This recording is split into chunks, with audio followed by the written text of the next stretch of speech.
साताऱ्यातल्या फलटणमध्ये एक दुर्दैवी घटना घडलेली आहे। डॉक्टर तरुणी जी आहे तिने आत्महत्या केलेली आहे आणि आत्महत्या करण्यापूर्वी तिने स्वतःच्या हातावरती आत्महत्येसाठी जे जबाबदार लोक आहेत त्यांची नावे देखील या सगळ्या संदर्भात तिने घेतलेली आहेत। अतिशय धक्कादायक हा सगळा प्रकार आहे। या सगळ्या संदर्भात बोलण्याकरता आपल्या सोबत राष्ट्रवादी काँग्रेस पक्षाचे मुख्य प्रवक्ते आणि माजी खासदार आनंद परांजपे आहेत। परांजपे साहेब, एक जबाबदार डॉक्टर आत्महत्या करते आणि त्याच्यामध्ये पोलिसांचा समावेश आहे। आत्महत्येच्या पाठी पोलिसांनी अत्याचार केले असं म्हटलं जातंय। आता मुख्यमंत्र्यांनी त्या पोलिसांना निलंबित करण्याचे देखील आदेश दिलेत, परंतु त्या पीडितेला न्याय मिळेल का असा देखील सवाल या निमित्ताने उपस्थित होताना पाहायला मिळतो। असं आहे की जे साताऱ्यातील उपजिल्हा वैद्यकीय हॉस्पिटलमध्ये घडले अत्यंत दुर्दैवी आहे। एका तरुण महिला डॉक्टरने आत्महत्या केली। हे कुठल्याही शासनासाठी चांगलं नाही आणि म्हणून माननीय मुख्यमंत्री साहेबांनी तर त्वरित त्या पोलीस कर्मचाऱ्यांना निलंबित केलं।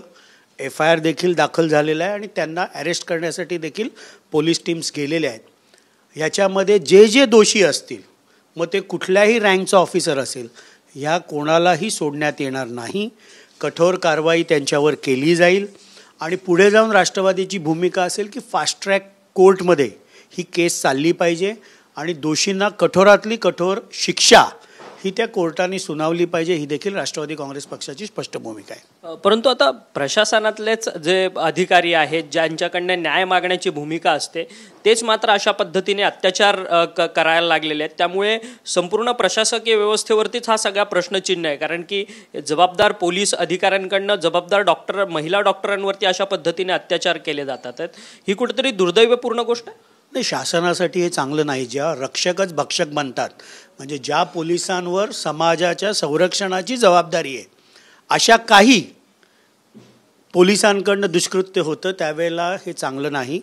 पण महाराष्ट्र पोलीस हे अत्यंत कर्तव्यदक्ष आणि काम करणारं पोलीस खातं आहे।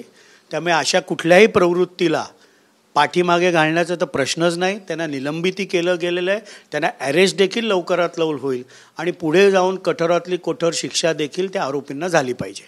खरं तर स्थानिक स्वराज्य संस्थांच्या निवडणुका आता काही दिवसात महिन्यामध्ये लागू शकतात।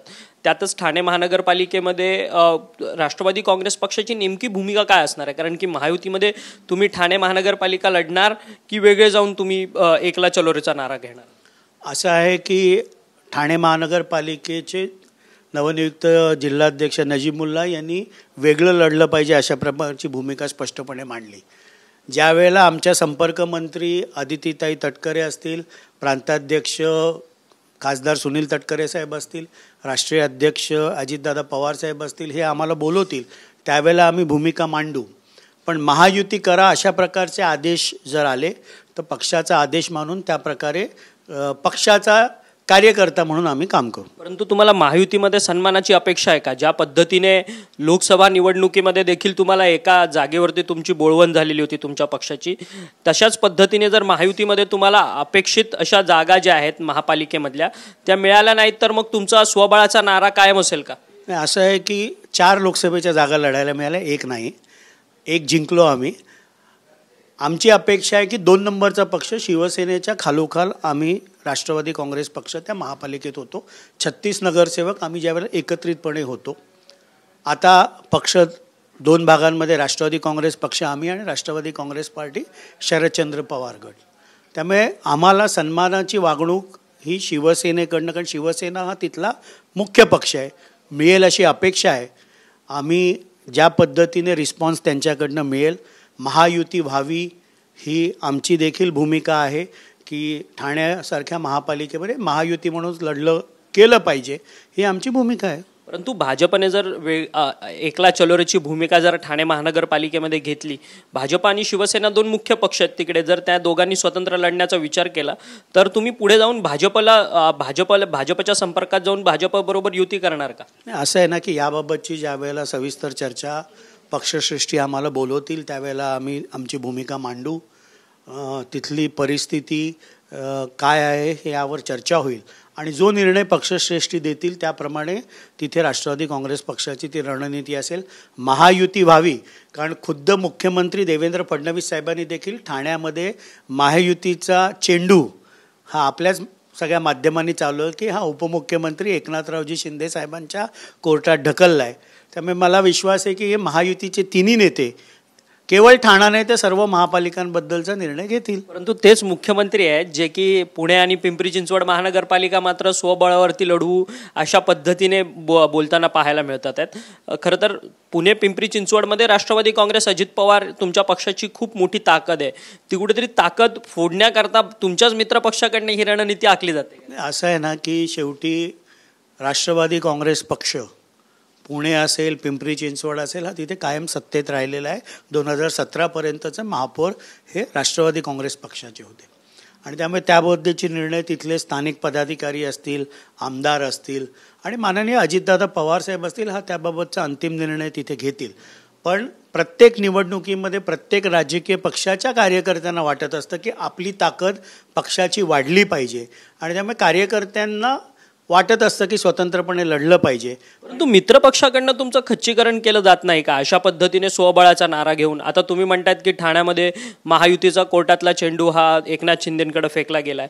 मग इथे काय मग पुणे पिंपरी चिंचवडमध्ये महायुती म्हणून का लढत नाहीये हा सवाल तुम्ही मुख्यमंत्र्यांना विचारणार नाही? नाही, त्याबाबत मी म्हटलं ना की महायुतीचे तिन्ही नेते निर्णय घेतील.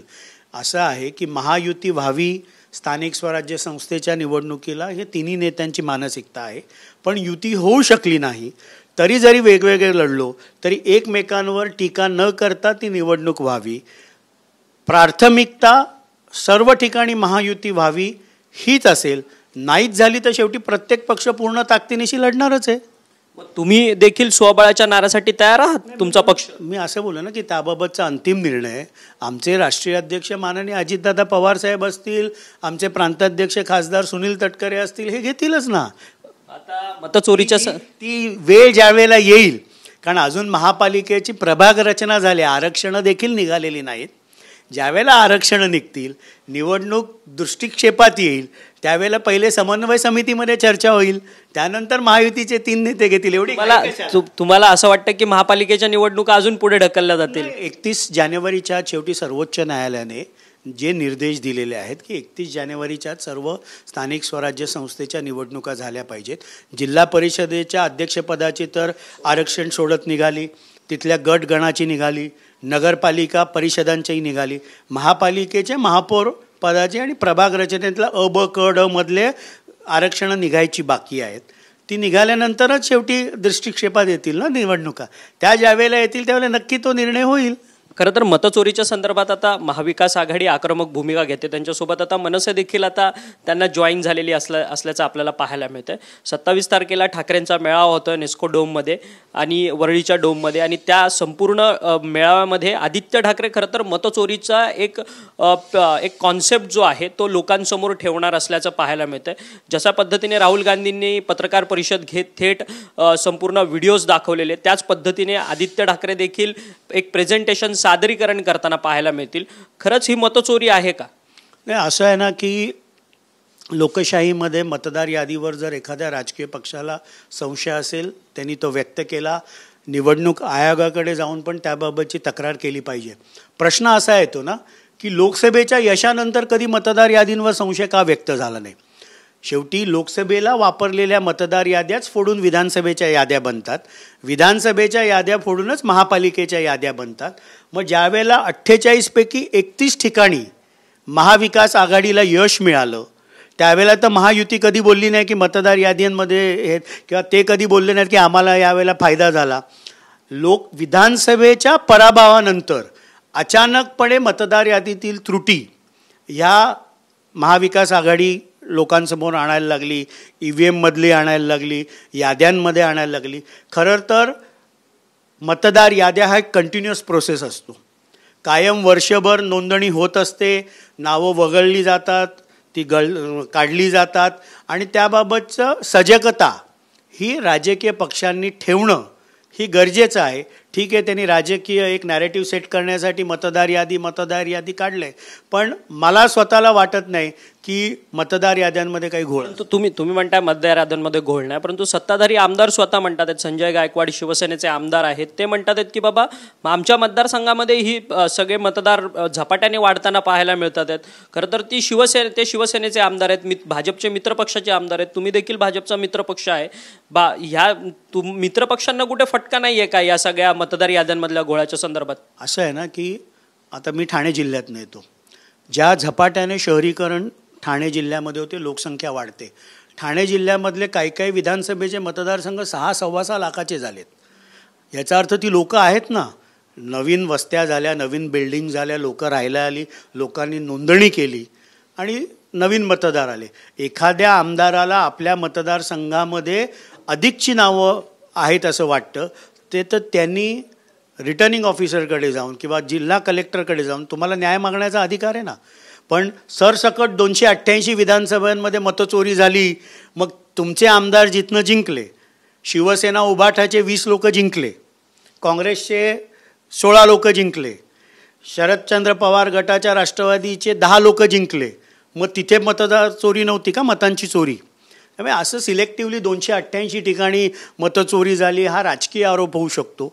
जसं लोकसभेच्या वेळेला एक नॅरेटिव्ह त्यांनी सेट केलं की परमपूज्य डॉक्टर बाबासाहेब आंबेडकरांनी दिलेलं संविधान बदललं जाणार, आरक्षण जाणार, मुसलमान समाजावर अत्याचार होणार, तशा प्रकारचंच मतदार याद्यांबद्दलचं नॅरेटिव्ह हे स्थानिक स्वराज्य संस्थेच्या निवडणुकांच्या वेळेला सेट करण्याचा हा त्यांचा केविलवाणा प्रयत्न आहे.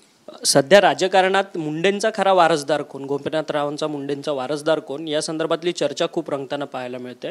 खरं तर प्रकाश महाजन म्हणतात आहेत की गोपीनाथरावांची खरी वारसदार ही त्यांची मुलगी पंकजा मुंडे, परंतु करुणा मुंडे म्हणतात आहेत की धनंजय मुंडे जे आहेत त्या कुठेतरी गोपीनाथराव मुंडे यांचे खरे वारसदार आहेत.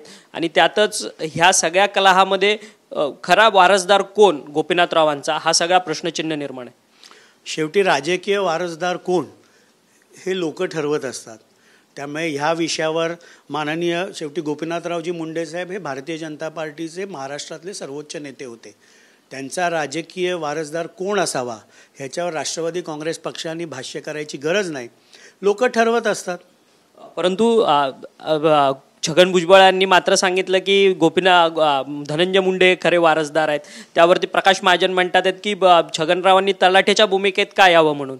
असं आहे ना की ते अखिल भारतीय समता परिषदेचं व्यासपीठ होतं आणि तिथे एखादं वक्तव्य माननीय भुजबळ साहेबांनी केलं असेल तर त्यांचं व्यक्तिगत मत असू शकतं.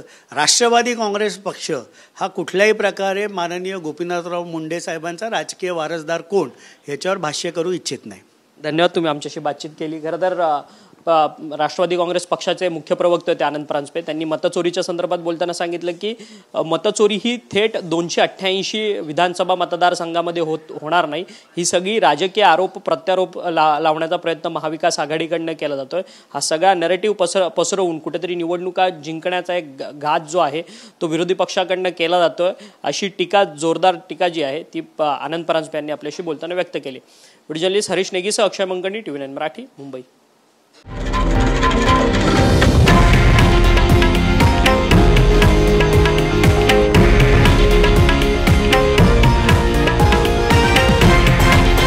हे आहे देशातील नंबर 1 न्यूज नेटवर्क आणि आपण पाहत आहात TV9 मराठी, एकमेव.